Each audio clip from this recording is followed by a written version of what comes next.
అది సాయంత్రం వేళ. ఐస్ ఫ్యాక్టరీ ముందు అత్తాకోడళ్ళు శారద, అనామికలు నిలబడి ట్రక్కు కోసం ఎంతో ఆశగా ఎదురుచూస్తూ ఉంటారు. అత్తయ్య, ఆ ట్రక్ డ్రైవర్కి మన మీద జాలి దయ లేవు. 4 గంటలకు వస్తానని చెప్పి ఇప్పుడు 5:30 అవుతున్నా కూడా ఇంకా రావడం లేదు. చూడండి. ఆవేశపడబాక్కోళ్ళ, ఓపిక చాలా అవసరం మనిషికి. దాదాపుగా 1:30 నుంచి ఓపికతో ఎదురు చూస్తూనే వచ్చానత్తయ్య. ఇక నా వల్ల కాదు. నిలబడి నా కాళ్ళు లాగుతున్నాయి. అట్టా చెప్పుకోవాలా, ట్రక్ వచ్చే వరకెళ్ళి కూర్చోపో. ట్రక్ రాగానే నిన్ను పిలుస్తానులే. అప్పుడిద్దరం కలిసి లోడ్ చేసుకుందాం. అక్కడ ఇక్కడ కూర్చోలేనత్తయ్య. ట్రక్ కోసం ఎదురు చూడడం నా వల్ల కాదు. నేనైతే ఇప్పుడు ఇంటికి వెళ్ళిపోతాను. ట్రక్ వచ్చిన తర్వాత ఐస్ బ్లాక్స్ని మీరొక్కరే లోడ్ చేసి ఇంటికి వచ్చేయండి. మరి నీకు దండం పెడతానే, అంత పని చేయబాకే కోళ్ళ. ఒక్కదాన్ని లోడ్ చేయడం నా వల్ల కాదు. కొంతసేపు ఎదురు చూద్దాం కోళ్ళ. 6 గంటల వరకు ట్రక్ గనక రాకపోతే సూపర్వైజర్ గారికి చెప్పి ఇంటికి వెళ్ళిపోదాం. సరే అత్తయ్య, 6 గంటల వరకు అయితే ఎదురు చూస్తాను. ఆ తర్వాత మీరు ఎంత చెప్పినా గాని నేను వినను. నేనైతే ఇంటికి వెళ్ళిపోతాను అని చెప్పి అనామిక ట్రక్ వచ్చే రోడ్డు వైపు చూస్తూ ఉంటుంది. సూపర్వైజర్ మనోహర్ వాళ్ళ దగ్గరికి వచ్చాడు. శారద గారు, ఇంకా ట్రక్ రాలేదా? లేదు సారు, వస్తానని చెప్పి దాదాపుగా 1.5 గంట దాటింది సారు. ఇంకా రాలేదు. ఒకసారి ఫోన్ చేసి తెలుసుకోండి సారు. ఫోన్ ఎందుకు శారద గారు? వస్తానని చెప్పాడు కదా, వస్తాడులేండి. ట్రక్ డ్రైవర్ గోవింద్ మాట అంటే మాటే శారద గారు, వస్తాడుండండి. సార్, మా అత్తయ్య మీతో చెప్పడానికి కొంచెం ఇబ్బందిగా ఫీల్ అవుతుంది. అవునా? ఏ విషయం గురించి అనామిక గారు? ట్రక్ గురించి సార్. ఇప్పుడే చెప్పానుగా, గోవింద్ వస్తానని చెప్పాడు కదా. సార్, 6 గంటల వరకు ట్రక్ కోసం చూస్తామండి. అప్పట్లోపు గనక ట్రక్ వస్తే లోడింగ్ చేసి ఇంటికి వెళ్ళిపోతాం. ట్రక్ గనక రాకపోతే ఎలాంటి లోడ్ చేయకుండా వెళ్ళిపోతాం. ఆ తర్వాత మీతో మేము చెప్పలేదని మాత్రం మమ్మల్ని అనొద్దు సార్ అని మా అత్తయ్య మీతో చెప్పడానికి ఇబ్బంది పడుతుంది సార్ అని అనామిక అంటూ ఉండగా అత్తగారు శారద ఆశ్చర్యంగా తనలో తాను ఇలా అనుకుంటుంది. అమ్మ నా కోళ్ళ, నువ్వు చెప్పాలనుకున్న మాట పూర్తిగా చెప్పేసి చివర్లో నేనన్నట్టుగా చెప్తావా? నువ్వు మాత్రం భలే తెలివైన దానివే అని అనుకొని పైకి మాత్రం మనోహర్ని చూస్తూ, సార్, నా ఉద్దేశం ఏమిటంటే... అర్థమైంది శారద గారు. సరే, మీరు చెప్పినట్టుగా 6 గంటలలోపు వస్తే ఐస్ బ్లాక్స్ని లోడ్ చేసి ఇంటికెళ్ళండి. లేదంటే ఇప్పుడు ఇంటికెళ్ళిపోయి రేపు మార్నింగ్ వచ్చి 2 లోడ్స్ చెయ్యాలి. సరేనా? మరి అలా ఒప్పుకుంటారా? ఏమంటావు కోళ్ళ?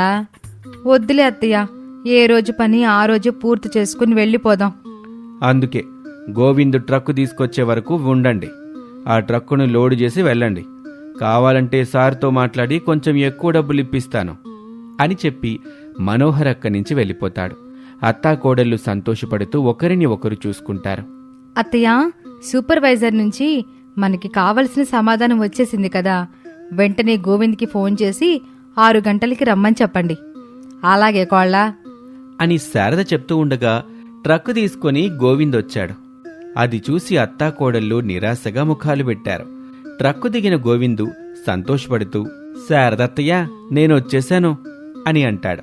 శారద కోపంగా చూస్తూ, ఇంకోసారి అత్తయ్య అని గనక పిలిచావంటే నోట్లో ఐస్ మొక్కలేసి స్టిక్కర్ వేస్తాను, జాగ్రత్త. అనామిక, నాకు సెల్ అవుతుంది. అప్పుడు మీరు నాకు అత్తయ్య అవుతారు కదా అత్తయ్య. పోనీలే అత్తయ్య, ఎలాగో వచ్చాడు కదా, ఐస్ బ్లాక్స్ని లోడ్ చేసేద్దాం. సర్లే కోళ్ళ అని చెప్పి అత్తాకోడళ్లతో డ్రైవర్ గోవింద్ కూడా నెత్తిన ఐస్ బ్లాక్స్ని ఫ్యాక్టరీలో నుంచి మోసుకొచ్చి ట్రక్కులో వేస్తూ ఉంటాడు. మనోహర్ ట్రక్ దగ్గరికి వచ్చాడు. అలా కొంత సమయం తర్వాత ట్రక్కు ఐస్ బ్లాక్స్తో నిండిపోయింది. గోవింద్ అక్కడి నుంచి ట్రక్కు తీసుకుని వెళ్ళిపోతాడు. ఇక అత్తాకోడళ్ళు తాము తీసుకెళ్లిన లంచ్ డబ్బాల సంచులు పట్టుకుని ఇంటికి వెళ్తూ ఉంటారు. మనకి ఈ ఐస్ ఫ్యాక్టరీలో పనుంది కాబట్టి 2 పూటలైనా అన్నం తినగలుగుతున్నాం. లేదంటే ఎట్ట ఉండేదో కదా కోళ్ళ మన పరిస్థితి. అవునత్తయ్య, మావయ్య ఆయన కూలి పనులకెళ్ళి తీసుకొచ్చే డబ్బులకి మన డబ్బులు కూడా తోడవుతున్నాయి కనుకే మనకి కష్టం కూడా తెలియట్లేదు. దేవుడు ఎట్టాగే సుదర్శన్ బాబు గారిని చల్లగా చూడాలి. అవునత్తయ్య, సుదర్శన్ బాబు గారు చల్లగా ఉంటేనే కదా మనం కూడా చల్లగా ఉంటాము అని అత్తాకోడళ్ళు మాట్లాడుకుంటూ ఇంటికొస్తారు. ఇంటి బయట లైటు వెలుగుతూ ఉంటుంది. వాకిట్లో ప్రసాదు మంచంలో కూర్చొని హరీషు భవ్యలకు కథ చెప్తూ ఉంటాడు. పిల్లలు ఇంటికొచ్చిన నానమ్మ శారదని తల్లి అనామికాని చూసి సంతోషపడతారు. మమ్మీ, తాతయ్య మాకు బోలెడు కథలు చెబుతున్నాడు. తాతయ్య చెబుతున్న కథల నుంచి మీరేం నేర్చుకోవాలో మీకు తెలుస్తోందా? తెలిసింది మమ్మీ. మోసం చేయకూడదని, అత్యాశకు వెళ్ళకూడదని, అవినీతిని అలవాటు చేసుకోకూడదని, అనుబంధం కూడా ఎంతో గొప్పది. మనీ లేని మమకారం ఎప్పటికీ మాయని మచ్చలా ఉంటుందని, ఇలా ఎన్నో విషయాలు నేను అన్నయ్య తెలుసుకున్నాం, నేర్చుకున్నాం, అర్థం కూడా చేసుకుంటున్నాం మమ్మీ. ఆచరణలో కూడా పెట్టాలి బాబు, అప్పుడే మీరు మరింత సంతోషంగా ఉంటారు. అలాగే మమ్మీ. మీ తాతయ్య దగ్గర చాలా కథలున్నాయి పిల్లలో, బాగా నేర్చుకోండి అని చెప్పి అత్తాకోడళ్ళు ఇంట్లోకి వెళ్లారు. తల ఒక వంట పని చేస్తూ ఉంటారు. అరగంట తరువాత అందరూ కూర్చొని సంతోషంగా అన్నం తింటారు. మరుసటి రోజున అత్తాకోడళ్ళు శారద, అనామిక ఐస్ ఫ్యాక్టరీ దగ్గరికి వచ్చారు. పనివాళ్లు బయటే కూర్చొని ఉన్నారు. వాళ్ళని చూసి అయోమయంగా, ఏమే కమలా, లోపలికెళ్ళి పని చేయకోకుండా ఎక్కడ కూర్చున్నారెందుకు? మనోహర్ బాబు వచ్చి మీతో మాట్లాడదుంది, అప్పటి వరకు ఎవరు పని చేయకండి అని చెప్పి వెళ్ళిపోయాడు శారద పిన్ని. అవునా, నేను లోపలికెళ్ళి తెలుసుకొని వస్తానుండండి అని అంటూ ఉండగా మనోహరు, సుదర్శను ఇద్దరూ వాళ్ళ దగ్గరికి వచ్చారు. అందరూ జాగ్రత్తగా వినండి, నేను ఈ ఐస్ ఫ్యాక్టరీని అమ్మేస్తున్నాను అని సుదర్శన్ చెప్పగానే అందరూ షాక్ అవుతారు. వేరే వాళ్ళు ఇక్కడ మరొక కంపెనీ పెట్టుకుంటారు. నేను సంపాదించింది మొత్తం జీతాలుగా ఇవ్వటానికి సిద్ధంగా లేను. కాకపోతే ఇంతకాలం మనం ఒక కుటుంబంలా ఉన్నాం కాబట్టి ఎవరికైనా ఏదైనా వ్యాపారం చెయ్యాలని ఉంటే చెప్పండి, అందుకు కావాల్సిన పెట్టుబడి నేనిస్తాను. అయ్యా, నేను ఒక చెరుకు బండిని పెట్టుకుందాం అనుకుంటున్నానయ్యా అని చెప్పగానే అందుకు లెక్కవేసి కమలకు డబ్బులిస్తాడు. కమల సంతోషపడి ఆ డబ్బుల్ని తీసుకొని అక్కడి నుంచి వెళ్ళిపోతుంది. అలా తమకు ఆసక్తి ఉన్న వ్యాపారం గురించి చెప్పి వాళ్లకి కావాల్సిన డబ్బుల్ని తీసుకెళ్లిపోతారు అక్కడున్నవాళ్లు. ఇక చివరికి అత్తాకోడళ్ళిద్దరూ మిగిలారు. సుదర్శన్ వాళ్ళిద్దరినీ చూసి, అత్తాకోడళ్ళు మీరేం చేద్దామనుకుంటున్నారు? అదే బాబు, ఏం చెప్పాలో, ఏ వ్యాపారం పెట్టుకోవాలో అర్థం కావట్లేదు. అనామిక, నీక్కూడా ఎలాంటి వ్యాపారం పెట్టుకోవాలని లేదా తల్లి? సార్, నేను అప్పటినుంచి సీజన్ బట్టి నడిచే వ్యాపారాల గురించి ఆలోచన చేస్తున్నాను. అదీ కాక ఇది సమ్మర్ కదా, ఈ సమ్మర్లో ఏది ఎక్కువ సేల్ అవుతుందా అని ఆలోచన చేస్తున్నాను. చూడు తల్లి, నేనొక వ్యాపారం గురించి చెబుతాను. ఇది సమ్మర్లో ఎక్కువగా నడుస్తుంది, మిగతా సమయాలలో కొంచెం తక్కువగా నడుస్తుంది. ఐస్ క్రీం అంటే ఇష్టమున్న వాళ్ళు ఏ కాలంలోనైనా ఐస్ క్రీం తింటారు. ఐస్ కోలా అంటే ఇష్టమున్న వాళ్ళు ఉంటారు, తింటూ ఉంటారు. అందుకని నువ్వు ఐస్ కోలా పెట్టుకో తల్లి. అదెలా చేయాలో నాకు తెలీదు బాబూ. నేను నేర్పిస్తాను. మనోహర్, ఒక సెంటర్ చూసి అనామిక ఐస్ కోలా పెట్టించు. నేనక్కడికొచ్చి ఎలా చెయ్యాలో చెప్తాను. అలాగే సార్. ఇక శారద గారు, ఈ డబ్బులు మీకు. మీరెలాగూ వ్యాపారం చేసుకోలేరు కాబట్టి ఈ డబ్బుని బ్యాంకులో దాచుకోండి. నెల నెలా కొంత వడ్డీ వస్తుంది, అది మీకు పెన్షన్లా పనిచేస్తుంది అని చెప్పి శారదకి డబ్బులిస్తాడు. అత్తాకోడళ్ళు అక్కడి నుంచి వెళ్ళిపోతారు. 2 రోజుల్లో సుదర్శన్ గారు చెప్పినట్టు మనోహర్ అనామికకి ఐస్ కోలా వ్యాపారాన్ని పెట్టిస్తాడు. అక్కడ సుదర్శన్ ఎలా చెయ్యాలో అనామికకి వివరంగా చెప్తాడు. అనామిక శ్రద్ధగా నేర్చుకుంటూ ఉంటుంది. అలా ఒక 2-3 రోజులు గడిచిన తర్వాత, సార్, నాకు పూర్తిగా ఐస్ కోలా ఎలా తయారు చేయాలో తెలిసిపోయింది సార్. నాకైతే పూర్తిగా అర్థమైంది. ఇక నేను తయారు చేసి అమ్ముకుంటాను సార్. దగ్గరుండి మీరు నాకు తండ్రిలా నేర్పించినందుకు, నాతో వ్యాపారం పెట్టించినందుకు మీకు జన్మ అంతా రుణపడి ఉంటాను సార్. ఇక నేను అమెరికాలో ఉన్న నా కొడుకు దగ్గరికి వెళ్ళిపోతాను. మీరెక్కడ ఉన్నా ఎలా ఉన్నా జాగ్రత్తగా ఉండండి అని చెప్పి సుదర్శన్ ఆ ఐస్ కోలా బండి దగ్గర నుంచి వెళ్ళిపోతాడు. ఇక ఆ రోజు నుంచి పేద కోడలు అనామిక ఐస్ కోలా వ్యాపారం చేసుకుంటూ ఉంటుంది. అత్తగారు శారద అనామిక ఐస్ కోలా వ్యాపారం చేస్తున్న దగ్గరే ఒక ఐస్ క్రీం బండి పెట్టుకొని ఐస్ క్రీం అమ్ముతూ ఉంటుంది.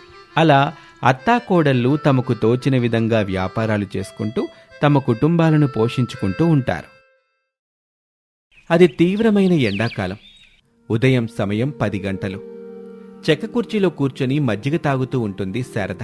అనామిక, అనామిక. అని తన కోడలు అనామికని పిలిచింది. అనామిక శారద దగ్గరికి వచ్చింది. ఏమిటత్తయ్యా పిలిచారు? టైం చూస్తే 10 దాటింది. బయట పెట్టిన వడియాలు తీసుకొచ్చి ఇంట్లో పెట్టు. ఉదయం 7 గంటలకే కదా అత్తయ్య బయట పెట్టాం. అప్పుడే తీసుకొచ్చి ఇంట్లో పెట్టేమని చెబుతున్నారు. అవి ఇంకా బాగా ఎండాలి కదా. బయట ఒకసారి ఎండను చూసి మాట్లాడుకోవాలా. ఎంత తీవ్రంగా ఉందో తెలుసా?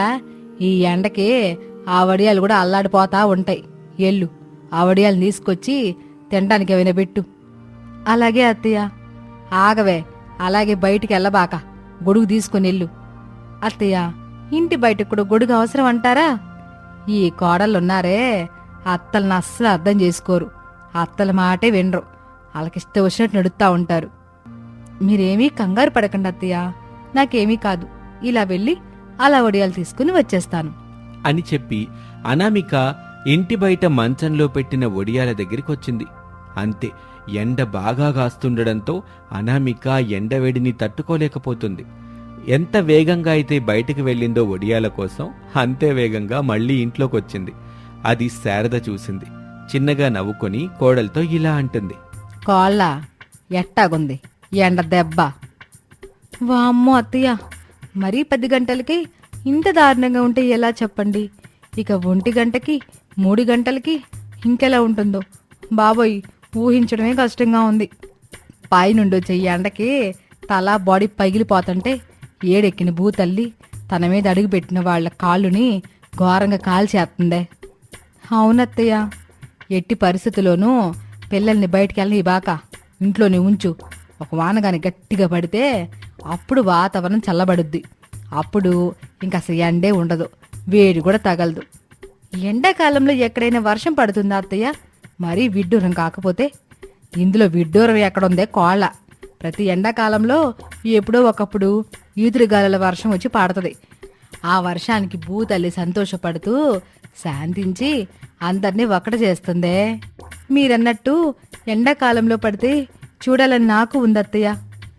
ఎండాకాలంలో వర్షం పడ్డం అనేది నేను కోరుకుంటే పడదు, నువ్వు చూడాలనుకుంటే కూడా పడదు కోళ్ళ. వాతావరణంలో జరిగే మార్పులని ఎవరూ అంచనా వేయలేరు. సరేలే అత్తయ్య, వడియాలు చీకటి పడిన తర్వాత తీసుకొస్తాను. ఇప్పుడు వంటింట్లో ఉన్న పనులను చేసుకుంటాను. అప్పటి వరకు అవి వడియాలాగుండవు కోళ్ళ. ఈ ఎండ దెబ్బకి చిన్న చిన్న ముక్కలు అయిపోతాయి. అప్పుడు వాటిని మనం తినలేము, చెత్త డబ్బాలో వేసుకోవాలి. అందుకని గొడుగు పట్టుకుని వెళ్ళి వడియాలు తీసుకొచ్చి ఇంట్లో పెట్టు. ఎల్లు. అలాగే అత్తయ్య అని అనామిక వెళ్ళిపోతుంది. 2 పిల్లల తల్లైనప్పటికీ కోడలకి అమాయకత్వం మాత్రం బాలేదు అని అనుకుంటూ ఉంటుంది. అనామిక మాత్రం గొడుగు పట్టుకుని బయటున్న మంచంలో వడియాల దగ్గరికి వచ్చింది. వాటిని తీసుకుని తిరిగి లోపలికి వెళ్ళింది. సరిగ్గా అప్పుడే కరెంటు పోతుంది. బెడ్రూంలో నుంచి పిల్లలు హరీషు, భవ్యలు శారద దగ్గరికి వచ్చారు. యారా మనవడా, కరెంటు పోయిందా? అవును నానమ్మ. కోల్ ఆఫ్ చేశారా? చేశావు నానమ్మ. సరేలే, చల్లగా ఉన్న మజ్జిగ తాగండి. మజ్జిగొద్దు నానమ్మ, నేను చెల్లి వెళ్ళి ఆడుకుంటాం. నువ్వు చెల్లి వెళ్ళి ఆడుకుంటారా? అసలు బయట ఎండని చూసావా? ఆ ఎండకి మీ మమ్మీనే తట్టుకోలేకపోయింది. ఇక మీరైతే ఇట కాళ్ళు బయట పెట్టి అలా కళ్ళు తిరిగి పడిపోతారు. నా మాటిని ఇంట్లోనే ఉండండి. అయినా ఇంట్లో చల్లగానే ఉంది కదా అని శారద చెబుతూ ఉండగా హరీష్ అక్కడి నుంచి వెళ్ళిపోతాడు. కరెంట్ ఉంటే కూలర్ వేసుకుని టీవీ చూసేవాళ్ళం. ఇప్పుడేమో కరెంట్ లేదు, కూలర్ కూడా పనిచేయదు, టీవీలో బొమ్మలు కూడా రావడం లేదు. ఓపిక పట్టాలి తల్లి, ఓపిక లేకపోతే ఎట్టా చెప్పండి అని చెబుతూ ఉండగా హరీష్ బ్యాటు బాలు తీసుకుని వచ్చాడు. నానమ్మ, నేను చెల్లి ఆడుకుంటాం, పదా చెల్లి. సరే అన్నయ్య అని అన్నా చెల్లెలిద్దరూ హరీషు, భవ్యలు శారద దగ్గర నుంచి వెళ్ళిపోతారు. ఎల్లండి ఎల్లండి మనవడా, బయట అడుగు పెట్టండి, అప్పుడు మీకే తెలుస్తుంది అని శారద అనుకుంటూ ఉండగా హరీషు, భవ్యలు బయటకొచ్చారు. అంతే, ఎండకి ఒక్కసారిగా వాళ్ళిద్దరికీ కళ్ళు తిరిగినంత పనైంది. వామ్మో అన్నయ్య, నాకు కళ్ళు తిరుగుతున్నాయి అని భవ్య వెంటనే పరుగునే ఇంట్లోకొచ్చింది. నాకు కూడా చెల్లి అని హరీష్ కూడా ఇంట్లోకొచ్చేశాడు. నానమ్మ చెప్పినట్టు బయట ఎండ మరీ దారుణంగా ఉందన్నయ్య. అవును చెల్లి, ఇంత ఎండలో మనం ఆడుకోవడం కష్టం అవుతుంది చెల్లి. ఇంట్లోనే ఆడుకుందామన్నయ్య. అని మాట్లాడుకుంటున్న పిల్లల దగ్గరికి అప్పుడే అనామిక వచ్చింది. వాళ్ళ చేతుల్లో ఉన్న బ్యాటు బాల్ని చూసి కంగారు పడుతూ, పిల్లలు బయట ఎండను చూశారు కదా, ఇప్పుడు మాత్రం ఆడుకోవడానికి వెళ్ళొద్దు. నా మాట విని రూమ్లోకెళ్ళి కూర్చోండి, వెళ్ళండి అని చెబుతూ ఉండగా అత్తగారు శారద వాళ్ళ దగ్గరికి వచ్చింది. పిల్లల్ని చూసి వెటకారంగా, యారా మనవడా, ఆడుకోవడానికి వెళ్ళలేదా? నానమ్మ, అంతా తెలిసి కూడా నువ్వు అడుగుతున్నావు కదూ. మామూలు అడుగుడు కాజెల్లి వెటకారంగా అడుగుతుంది. నేను చెబితే విన్నారా?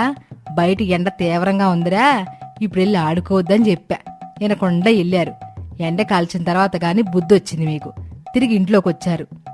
నానమ్మ, ఈ ఎండ వేడి తగ్గాలంటే ఏం చెయ్యాలి? మనం చేయడానికి ఏం లేదు మానవరాలా, వరుణ దేవుడు కరుణించాలి. అయితే మరి పూజలు చేద్దాం అత్తయ్య. ఇక నువ్వు నేనే చెయ్యాలి కోళ్ళ. అప్పుడే ఆ వరుణ దేవుడు కరుణిస్తాడు, వర్షాన్ని గురిపిస్తాడు, ఎండని కూడా తగ్గెత్తాడు, వేడిని కాస్త చల్లబరుస్తాడు. అయితే నానమ్మ, ఎండాకాలంలో వర్షం పడాలన్నమాట. అవునరా మనవడా, ఎండాకాలంలో వర్షం పడితేనే వాతావరణం కాస్త చల్లబడుద్ది. అయితే మనందరం కలిసి వరుణ దేవుణ్ణి వేడుకుందాం అని అందరూ కలిసి దండం పెట్టుకుంటారు. ఓ వానదేవుడా, ఈ ఎండకి తట్టుకోలేకపోతున్నాము, మా మీద దయ చూపించి వర్షాన్ని కురిపించవు. అవును వానదేవుడా, ఎండ మరీ ఘోరంగా ఉంటుంది. మేము బయటికి వెళ్ళలేకపోతున్నాం, ఆడుకోలేకపోతున్నాం. మేము చిన్నపిల్లలం కదా దేవుడా, మా మీద జాలితో వర్షాన్ని కురిపించండి. మీకు మా అమ్మ లడ్డూలు చేసి పెడుతుంది, ఇంకా ఇంకా పళ్ళు కూడా కొనిపిస్తుంది. మా నాన్నమ్మ అయితే పాయసం కూడా మీకు చేసి పెడుతుంది అని పిల్లలు హరీషు భవ్యులు వేడుకుంటుంటే శారదా అనామికలకైతే నవ్వొస్తుంది. కాని పైకి నవ్వలేక పిల్లల్ని అలా చూస్తూ ఉంటారు. పిల్లలు వాళ్ళను చూసి, నాన్నమ్మ, ఎండ మాకే కాదు మీకు కూడా ఉందిగా, మేం వేడుకున్నాం కదా, ఇప్పుడు మీరు కూడా వేడుకోండి. అవును మమ్మీ, నువ్వు నాన్నమ్మ కూడా వేడుకోండి. వరుణదేవుడికి ఇష్టమైనవి చేసి పెడతామని చెప్పండి. అలాగే తల్లి, ఇప్పుడే వేడుకుంటాను. ఓ వరుణదేవుడా, వర్షాన్ని కురిపించి ఈ ఎండని తగ్గించు తండ్రి. అవును తండ్రి, ఇంతలాగా సూర్యుడు మండుతూ ఉంటే మేము ఆ పిల్లలు తట్టుకోలేకపోతున్నాం. వర్షాన్ని కురిపించి నువ్వున్నావని నిరూపించుకో తండ్రి అని శారద వేడుకుంటా. అంతే, ఉన్నట్టుండి ఆకాశంలో మార్పులు సంభవించాయి. ఎండపోయింది, నల్లని మేఘాలొచ్చాయి, వాతావరణము చల్లబడింది. అది చూసిన హరీషు, భవ్య, శారదా అనామికాలు ఇంట్లో నుంచి వెంటనే బయటకొచ్చారు. గాలి చల్లగా వీస్తుంది. వాళ్లకు ఎంతో సంతోషం అనిపిస్తుంది. నానమ్మ, ఇప్పుడు ఖచ్చితంగా వర్షం పడుద్ది. అవునన్నయ్య, మన కోరికని వరుణదేవుడు విన్నాడు, ఇప్పుడు తీరుస్తున్నాడు కూడా. కానీ చెల్లి, మనం ఎండాకాలంలో వర్షం పడాలని కోరుకున్నాం కదా అని హరీష్ అనగానే ఎండా వర్షం రెండూ ఒకేసారి వచ్చాయి. అది చూడగానే పిల్లలకు చాలా సంతోషం అనిపించింది. వర్షంలో పిల్లలతో పాటు శారద కూడా ఆడుతూ ఉంటుంది. అప్పుడు హరీష్కి ఆకాశంలో మెరుస్తున్న ఇంద్రధనస్సు కనిపిస్తుంది. చెల్లి, అదిగో ఇంద్రధనస్సుని చూడు. ఎక్కడన్నయ్యా అంటూ భవ్య ఆకాశంలోకి చూసింది. రంగులతో మెరుస్తున్న ఇంద్రధనస్సు చాలా అందంగా కనపడింది. వావ్ అన్నయ్య, రెయిన్బో, అది చాలా అందంగా ఉంది కదూ. అవును చెల్లి, రెయిన్బో నీ అంత అందంగా ఉంది. థ్యాంక్స్ అన్నయ్య అని వాళ్ళిద్దరూ మాట్లాడుకుంటూ ఆడుకుంటూ ఉంటారు. శారదా అనామిక కూడా ఆకాశంలోని ఇంద్రధనుస్సును చూశారు. అత్తాకోడలికి కూడా చాలా సంతోషం వేసింది. నిజంగా చాలా బాగుంది కదా అత్తయ్య. అవును కోళ్ళ, నేనింకా ఈ వర్షాన్ని నమ్మలేకపోతున్నాను. పిల్లలో మనము వరుణ దేవుణ్ణి వేడుకోవడం ఏమిటి, ఆయన వచ్చి వర్షాన్ని కురిపించడం ఏమిటి కోళ్ళ? పిల్లల కోరికని వరుణ దేవుడు తీర్చినట్టున్నాడు అత్తయ్య. కావచ్చే అని మాట్లాడుకుంటూ ఉండగా అలానే సమయం గడిచిపోతూ ఉంటుంది. అప్పటినుంచి పిల్లలు వర్షంలో ఆడుతూనే ఉంటారు. కోళ్ళ, పిల్లల్ని ఇంట్లోకి తీసుకెళ్ళు. అసలే ఇది ఎండాకాలంలో మెట్ట మధ్యాహ్నం పడుతున్న వర్షం. పిల్లల్ని ఇంట్లో తీసుకెళ్ళు. ఈ వర్షం అంత మంచిది కూడా కాదు. పదండి పిల్లలు, ఇంట్లోకి వెళ్దాం. మేము రాము, మేము ఇక్కడే ఉంటాం, ఇక్కడే ఆడుకుంటాం. మానవుడా, అట్ట అనకూడదు, వర్షానికి జలుబు చేసిద్ది. ఇంట్లోకి పదండి. మీరు రావు నానమ్మ, దేవుడు మేము ఆడుకోవడానికి వర్షాన్ని కురిపించాడు. ఇప్పుడు రమ్మంటే మేమెందుకు వస్తాము అని అంటుంటే అనామిక ఇంట్లోకి వెళ్ళి గొడుగు పట్టుకొని పిల్లల దగ్గరికి వచ్చింది. కానీ పిల్లలు మాత్రం అనామిక మాట వినకుండా ఇంట్లోకి వెళ్లకుండా అక్కడే ఆ వానలో ఆడుకుంటూ ఉంటారు. వాళ్ళతో పాటు అత్తా కోడళ్ళు ఆ వర్షంలో ఎంతో ఎంజాయ్ చేస్తూ ఉంటారు. ఎండవేడికి ఇన్నాళ్ళు అల్లాడిపోయిన వాళ్ళంతా ఈ వానలో బాగా ఎంజాయ్ చేస్తూ ఉంటారు.